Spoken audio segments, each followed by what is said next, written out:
مادے کا جو آپ بتاتے نا کہ دو علم ہے، ایک مادے کی تحقیق سے علم حاصل ہوتا ہے اور دوسرا نفس کی تحقیق سے علم حاصل ہوتا ہے۔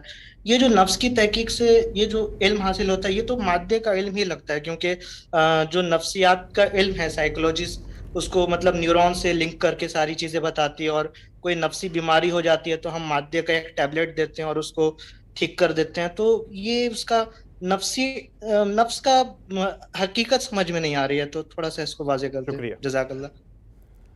جس چیز کی حقیقت بھی سمجھنی ہو اس کے ماہرین کی طرف رجوع کرنا چاہیے۔ موجودہ زمانے میں انسان کی تمام توجہات کا مرکز مادہ ہے، ہماری ساری سائنس اسی کی تحقیق پر مبنی ہے۔ وہ نفس کو الگ سے کوئی حقیقت تسلیم ہی نہیں کرتی، اس لیے مادی پہلو ہی سے ہر چیز کا جائزہ لیتی ہے۔ بیماری ہے، تکلیف ہے، تو اس کو ہم دیکھیں گے کہ وہ کس عضو میں ہے، اس کے پیدا ہونے کے اسباب کیا ہیں۔ اسی طرح وہ بیماریاں جو ذہنی بیماریاں کہلاتی ہیں اس میں بھی دماغی کا جائزہ لیں گے کہ وہاں کیا خرابی ہو گئی ہے، اس کو دور کرنے کے لیے دوائیں بھی دیں گے، یہ سب چیزیں۔ تو یہ بالکل درست ہے، یہ پورا کا پورا علم اسی پر مبنی ہے۔ آپ چونکہ اسی علم میں پیدا ہوئے ہیں، اسی سے مانوس ہیں، اسی کی چیزیں پڑھتے ہیں، اسی کے ماہرین کو سنتے ہیں، تو اس لیے یہ آپ کی بات بالکل صحیح ہے۔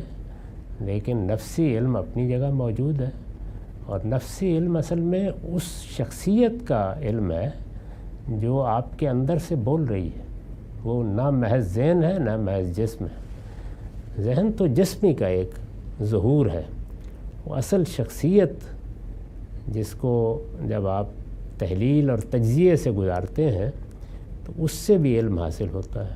اس کے ماہرین بھی دنیا میں رہے ہیں، اس زمانے میں کم ہیں، تو میں نے تو عرض کیا ہے کہ دونوں شہادتیں موجود ہیں۔ اس کے جن ماہرین کو ہم نے کہیں دیکھا ہے تو غیر معمولی معاملات بھی دیکھے ہیں، اور دوسرے یہ کہ اس کو ہم اپنی نظر کا دھوکہ سمجھ لیتے، لیکن قرآن نے بیان کر دیا ہے کہ وہ علم نہ صرف یہ کہ نفس کا علم اتارا گیا، دو فرشتوں کے ذریعے سے لوگوں کو سکھایا گیا، لوگ سیکھتے تھے اس کے اثرات قرآن نے بیان کیے ہیں، اور پھر اس میں یہ کمال بیان کیا ہے کہ سلیمان کے دربار میں ایک شخص تھا جو 1500 میل کے فاصلے سے ملکہ بلقیس کا تخت چشم زدن میں لے آیا تھا۔ تو اب ظاہر ہے کہ یہ علم تھا، اس میں تو کوئی شبہ نہیں۔ ٹھیک ہے سر، بہت شکریہ۔